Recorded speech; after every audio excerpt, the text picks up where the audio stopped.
اللہ وکفا والصلاة والسلام علی من لا نبی بعد اما بعد فاعوذ باللہ من الشیطان الرجیم بسم اللہ الرحمن الرحیم وننزل من القرآن ما هو شفاء ورحمة للمؤمنین صدق اللہ العظیم وقال النبی صلی اللہ علیہ وسلم اللہم بارک لنا فی رجب وشعبان وبلغنا فی رمضان او کما قال علیہ الصلاۃ والسلام۔ محترم سامعین، آج جس موضوع کو میں آپ حضرات کے سامنے لایا ہوں وہ ہے شب برات۔ شب برات کیا ہے، اس کے فضائل کیا ہے، احادیث میں آپ علیہ السلام نے شب برات کے وقت کیا کیا، تو اس حوالے سے آپ حضرات کے سامنے چند باتیں جو ہے گوش گزار کروں گا۔ امید ہے کہ آپ حضرات ان باتوں کو سنیں اور اس پر عمل کریں اور اس کو آگے اپنے بھائیوں تک پھیلائیں۔ تو چونکہ موضوع شب برات ہے، اس لیے ہم ابتدا جو کرتے ہیں وہ شب برات کے معنی سے کرتے ہیں۔ شب برات کے معنی کیا ہے؟ تو شب جو ہے وہ فارسی کا لفظ ہے،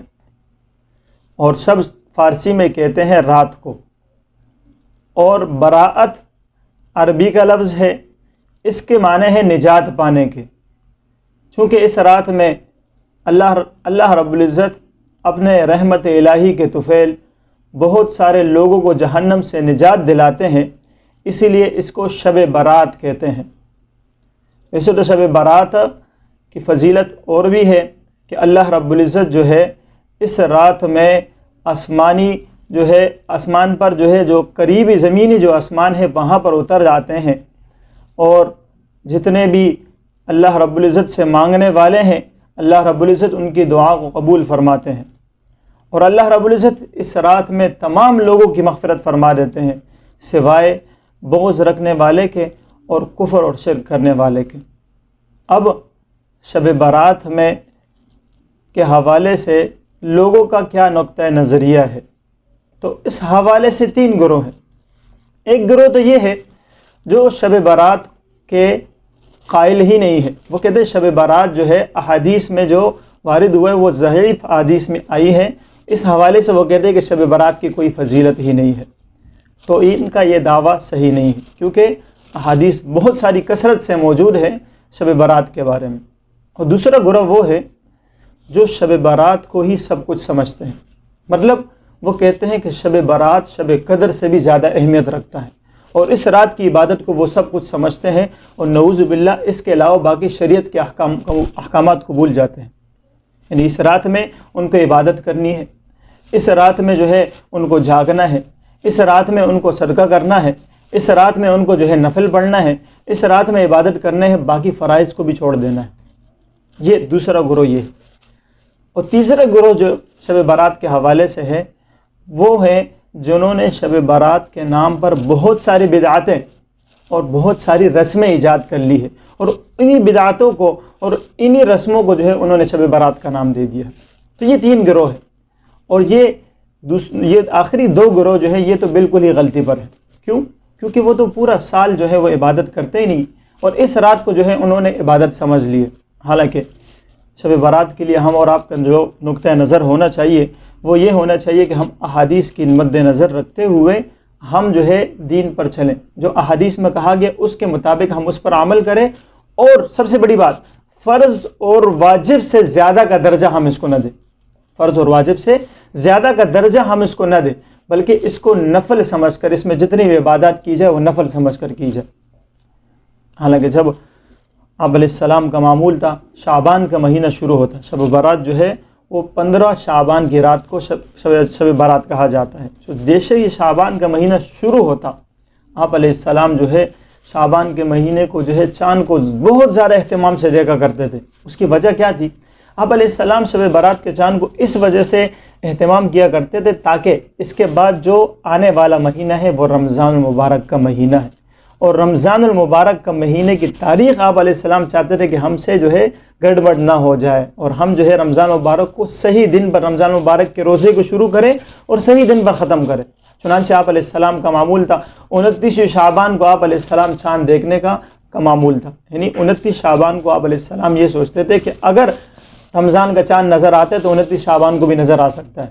اگر 29 کو نظر نہ آتا تو جو ہے 30 دن شعبان کے آپ علیہ السلام پورے کرتے اور اگلے دن روزہ رکھا کرتے تھے۔ اور شعبان کے مہینے میں آپ علیہ السلام کا معمول یہ ہوا کرتا تھا کہ آپ علیہ السلام شعبان کے مہینے میں اکثر دنوں میں آپ علیہ السلام روزے سے ہوا کرتے تھے۔ ایک دفعہ عائشہ رضی اللہ تعالی عنہا نے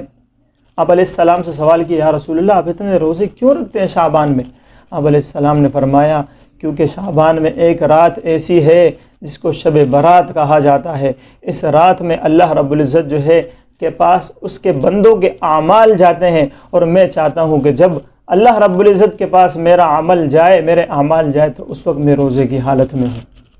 تو روزہ چونکہ بڑی اہمیت کا حامل ہے،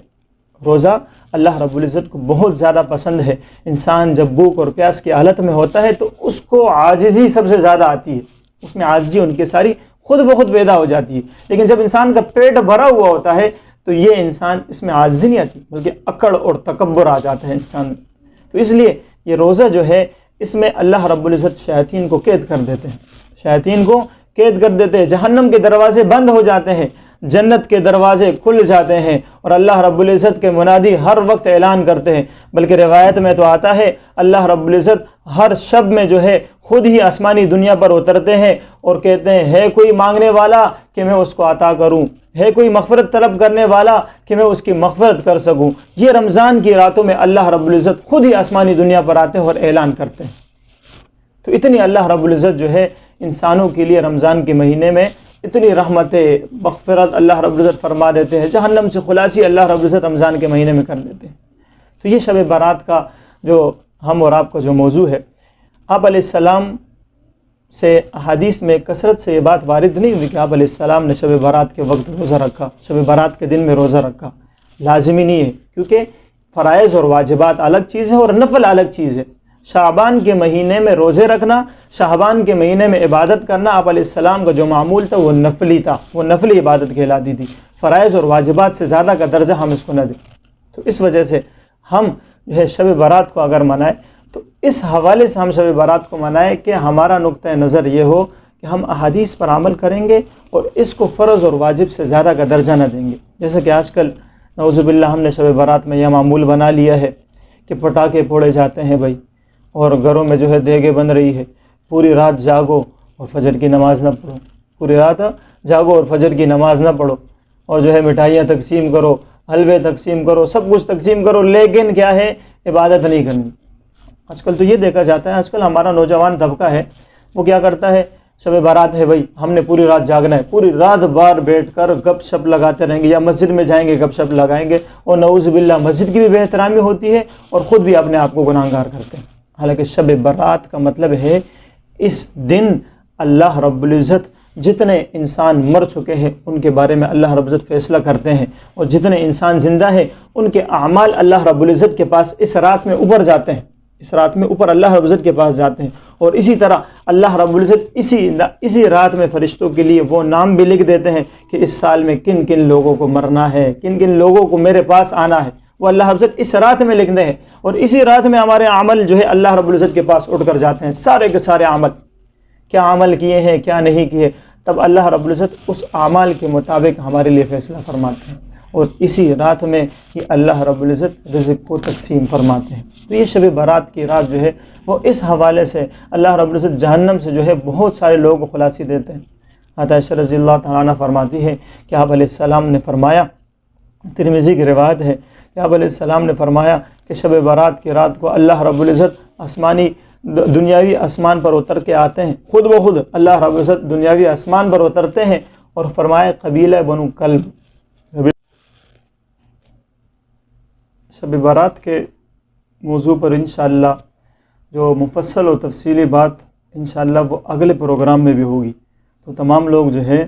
شب بارات کے موضوع پر جو بات ہوئی ہے اس پر عمل کریں، اور انشاءاللہ تفصیلی بات جو ہے آپ کو اگلے پروگرام میں بتائی جائے گی، اس لیے آپ جو ہے اگلے پروگرام تک